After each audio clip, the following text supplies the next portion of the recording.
नमस्कार. आज मी MP पाटील सरांच्या कविता शिकवलेल्या, कविता आवडलेल्या या पुस्तकातील अध्यापन अनुभव वसंत बापट यांच्या बिजलीचे या प्रकरणाचं वाचन करीत आहे. अध्यापन अनुभव वसंत बापट यांच्या बिजलीचे. बिजली नाचेत गगनात, वादळ होईल जोसात, जंगल जळेल वणव्यात, मंगल होईल देशात. बिजली कडाड गरजेल, पाऊस धडाड येईल, पाणी चढेल शहरात, पाणी जिरेल शेतात. बिजली वरून कोसळते, सावध हवेली ढासळते, जाईल हवेली मातीत, घरट राहील शाबूत. बिजली कुणाला जाळील, बिजली कुणाला उजळील, बिजली येईल अवचित, न्याय करील जगतात. बिजली कुठून येईल, वादळ कुठून होईल, शेतकऱ्यांच्या शेतामधुनी औत फिरती जमीन खणती. लाख ऐरणी घण खण खणती, घरात घर घर जाती फिरती. भिंती लेपती, मळे शिंपती, विळे चालती, विटा भाजती, पाठी वरुनी वाट पाहती, कैक करवती कुरकुर करती. मडकी घडती, चिखल तुडवती, कोणी विणती, सारे कणती. या अवतातून, हा तोड्यांतून, या जात्यांतून, या पात्यांतून, या दात्यांतून, या भात्यांतून, या कामातून, या घामांतून, या अश्रूंतून, या अग्नींतून. ठिणगी फुटेल जोसात, येईल विजेच्या वेशांत, बिजली नाचेल गगनात, वादळ होईल जोसात. शाळा मुंबईच्या नायगाव परळ अशा गिरणगाव परिसरातील. वर्गातील मुले त्याच कामगार वस्ती परिसरातील. वर्ग 9वीचा. शाळेचे वार्षिक इन्स्पेक्शन लागलेले. मराठीच्या पाठ्यपुस्तकातील वसंत बापट यांची बिजली ही कविता इन्स्पेक्शनसाठी राखून ठेवलेली. अलिबाग मुक्कामात माध्यमिक विद्यार्थी दशेत 1947च्या सुमाराला वसंत बापट यांना प्रत्यक्ष पाहिलेले. पंढरपूरच्या विठ्ठल मंदिराच्या दलित प्रवेशासाठी अवघ्या महाराष्ट्राच्या सांस्कृतिक वातावरणाला ढवळून काढणारा साने गुरुजींचा झंझावती दौरा. अश्रूंनी भिजलेला, अग्नीने पेटलेला, त्यांच्याबरोबर तसेच पेटत जाणारे महाराष्ट्र शाहीर हे कलापथक. त्यातील एक कवी गायक वसंत बापट. शिंग फुंकले रणी आदी सैनिक गीतांतून परिचित झालेले, आता प्रत्यक्ष समोर हातात झांज घेऊन गात असलेले. भर तारुण्यातील त्यांचा गीत गायनाचा जोम, जोश, आवेग समोरच्या जनसमूहात प्रेरणादायक सांस्कृतिक मूल्यांचे चैतन्य पेरत जाणारा. आणि महाविद्यालयीन विद्यार्थी दशेत त्यांचा बिजली हा काव्यसंग्रह वाचलेला. नायगावच्या सेवादल कलापथकाचे बिजलीवरचे क्रांतदर्शी अग्निनृत्य पाहिलेले. या कवितेच्या संदर्भात अशा पूर्व अनुभवांचं संचित सोबत असलेला मी, त्या कवितेतील क्रांतदर्शी आशयाने पेटलेली समूह मने ज्याने पाहिली आहेत असा मी शिक्षक. त्याने आता या कवितेचे अध्यापन करायचे. म्हणजे काय करायचे? तेच ते बिजलीचे क्रांतदर्शी पेटलेपण समोरच्या विद्यार्थ्यां पेरायचे, त्यांची मने पेटवायची. त्यासाठी त्यांच्या संस्कारक्षम मनात ठिणगी टाकायची. समोर बसलेली बहुसंख्य कामगार वस्तीतील मुले, त्यातील कित्येकांनी परळच्या कामगार मैदानातील सभा पाहिलेल्या. सेनापती बापट, साने गुरुजी, कॉम्रेड डांगे, गोदावरी परुळेकर, SM जोशी, नानासाहेब गोरे आदींची भाषणे ऐकलेली. अमर शेख, अण्णाभाऊ साठे, नारायण सुर्वे यांच्या लाल बावटा कलापथकाची लाल क्रांतिगीते आणि लीलाधर हेगडे, वसंत बापट यांच्या सेवादल कलापथकाची स्वातंत्र्य समरगीते ऐकलेली. अशा विद्यार्थ्यांना ही कविता शिकवायची. ज्येष्ठ आषाढाच्या मेघगर्जनाबरोबर वादळ वारे घोंगावत येतात. आकाशात भयचकित करणाऱ्या विजा सळसळणाऱ्या तेजाच्या नागिणीसारख्या चमकू लागतात.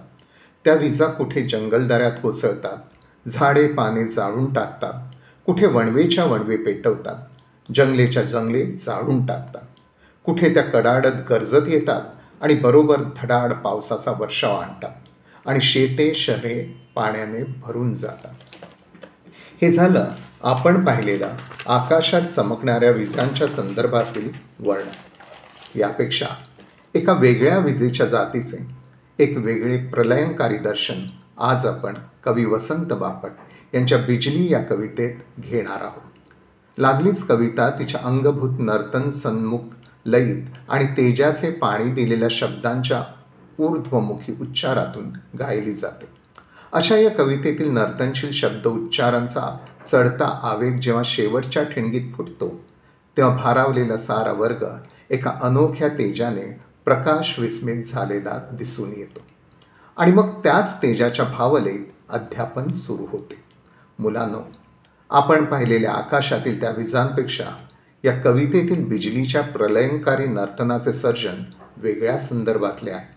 ही बिजली येथे प्रचंड तांडव करीत कोसळत येते आणि जे जे अमंगल, जे जे अशुभ, जे जे अन्यायकारक त्याला भस्मसात करीत येते आणि जे जे मंगल, जे जे शुभकारक, जे जे न्याय्य त्याला उजळीत येते.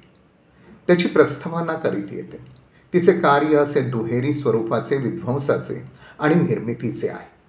हे तिचे कार्य सांगताना कविता विरोधाच्या आक्रमक लयतालात बोलत असते.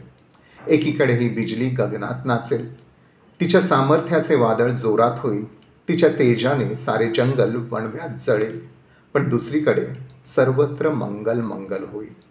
ती एकीकडे धडाड गरजेल आणि पाऊस धडाड येईल, पाणी वरवर श्रीमंती शहरात चढेल आणि तेथे प्रलय माजवेल, पण दुसरीकडे गोर गरिबांच्या भातशेतात ते पाणी नम्र होऊन जिरून जाईल. एकीकडे ही वज्ररूपिणी बिजली आकाशातून कोसळत येते आणि येथील जुलमी धनिक सत्ता हवेलीला मातीत ढासळीत गाडून टाकते आणि दुसरीकडे गरिबांची घरटी मात्र शाबूत ठेवते. अशी ही बिजली कुणाला जाळते तर कुणाला उजळवते, अन्यायाला जाळते आणि न्यायाला उजळवते. ती अशी अचानक येते व साऱ्या जगात न्याय मंगलाचे राज्य सुरू करते. आपली परिचित बिजली आकाशातून येते, पण ही वेगळी बिजली कुठून येते? शेतकऱ्यांच्या शेतामधून औत फिरती, जमीन खणती, लाख ऐरणी घण खणखणती, घरात घरघर जाती फिरती. या संदर्भातल्या इथल्या या सर्व पंचकाव्य पंक्ती वर्गभरची सगळी मुले त्यांच्या सर्वांगात भिनलेल्या त्याच लयतालात एका पाठोपाठ बोलू लागतात. आपण फक्त मुलांना साथ द्यायची. एका लयीत, एका तालात, एका ठेक्यात, एका नादात, एका प्रासात, एक संथ खर्जातून षड्जापर्यंत उसळत जाणाऱ्या आवेगात या बिजलीच्या जन्मगाथेचे आक्रमक तांडव ही कविता बोलू लागते. येथील अशा अनवर्थक नादप्रसादांनी कवितेचा अर्थ अधिकाधिक गडद होत असतो आणि तेथेच एका वेगळ्याच भयचकित करणाऱ्या विश्वरूपाचे नाट्यात्म दर्शन होऊ लागते. ही बिजली कुठून कुठून येणार असते? जिथं औत फिरती, जमीन खणती त्या शेतकऱ्यांच्या औतातून ती येणार असते. जिथे लाख ऐरणी घण खणखणती त्या लोहारांच्या घणाघणांतून ती येणार असते. घरात घरघर जाती फिरती त्या आयाबायांच्या जात्यांतून ती येणार असते. भिंती लिंपती, मळे शिंपती, विळे चालती, विटा भाजती, पाठी वरती पाट वाहती त्या गवंडी, माळी, विटकरी, मोळीकरी, पाणकरी आदी साऱ्यांच्या अवजारातून ती येत असते. कैक करवती, कुरकुर करती त्या सुतारांच्या करवतींतून, मडकी घडती, चिखल तुडवती त्या कुंभारांच्या चाकांतून, विणकरांच्या ताण्या बाण्यातून ती येत असते. या साऱ्यांच्या जात्यांतून, पात्यांतून, दात्यांतून, भात्यांतून, हातोडे अवतांतून ती येत असते. वस्तुतः हे सारेच कामकरी, कष्टकरी, घाम गाळणारे, काम करणारे, पण हे सारेच अर्धपोटी, अहोरात्र दुःखाने कणणारे, रडणारे, अश्रू गाळणारे. पण कवितेची गती त्याच चढ्यालयीत चढत चढत जाते आणि ऊर्ध्व आवेगात सांगून टाकते, या अश्रूंतून, या अग्नींतून ठिणगी फुटेल जोशात, येईल विजेच्या जोशात. कष्टकऱ्यांचे हे अश्रू शेवटी अग्नीचे रूप घेतील. त्या प्रलयंकारी अग्नीच्या ठिणगीचा स्फोट होईल. त्यातून ती विश्वव्यापक तेजाची बिजली अवतीर्ण होईल. ती साऱ्या अमंगलाला, अन्यायाला भस्मसात करेल आणि नवतेजाने मंगलाची व न्यायाची प्रस्थापना करी. अशी ही बिजली म्हणजे कोण? विद्यार्थ्यांकडून समर्पक अपेक्षित उत्तर येणारच. आपले काम त्या उत्तराला फक्त पूरक जोड देण्याचे. कामकऱ्यांच्या, श्रमिक कष्टकऱ्यांच्या रक्तातून, घामातून, अश्रूतून एकवटून जुलमाला, अन्यायाला धक्का देणारा त्या मजुरांमधील जागृत आत्मशक्तीचा स्फोट म्हणजे ही बिजली. अमंगलाचा विध्वंस करणारे आणि मंगलाची स्थापना करणारे क्रांत तत्व म्हणजे ही बिजली. संपूर्ण कविताभर पसरलेली बिजली ही येथील प्रतिमा. संपूर्ण कविताभर हेच क्रांत तत्व मोठ्या लयतालाच्या आवेगात ध्वनित करीत असते. अन्यायाचा कडेलोट झाला की दुर्बलतेचे ही प्रचंड सामर्थ्यात रूपांतर होते. हे सार्वकालिक मंत्रशक्ती असलेले प्रेषक तत्व. ही कविता सांगून जाते, दुःख भोगणारे, रडणारे, कणणारे एक दिवस पेटून उठतीलच आणि अन्यायाला नष्ट करून न्यायाची प्रस्थापना करणारच असा मोठा उत्कट संस्कार ही कविता करीत असते. या संदर्भात अश्रूंचे अग्नीत रूपांतर होणे ही कल्पकतापूर्ण ध्वनित विरोध येथे अन्वर्थक काव्यात्मक कार्य करीत असते.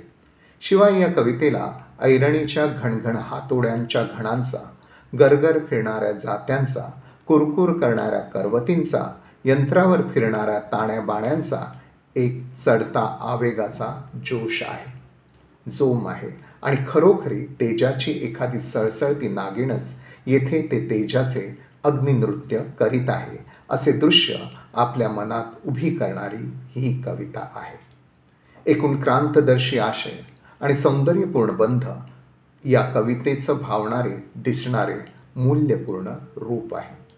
मी त्यावेळी B.Ed वगैरे झालो नव्हतो, त्यामुळे पंचपदी इत्यादी पाठतंत्र सांभाळण्याचा प्रश्नच नव्हता. आताच महाविद्यालयीन शिक्षण पूर्ण करून आलेला एक कोरा करकरीत शिक्षक, पण इन्स्पेक्शन संपल्यानंतरच्या शिक्षकांच्या सभेत इन्स्पेक्टर साहेबांनी आवर्जून जाहीर नोंद केली, आज तुमच्यातील एका तरुण शिक्षकाने जे बिजलीचे दर्शन घडवले ते खरोखरीच एक अविस्मरणीय विश्वरूप दर्शन होते. धन्यवाद.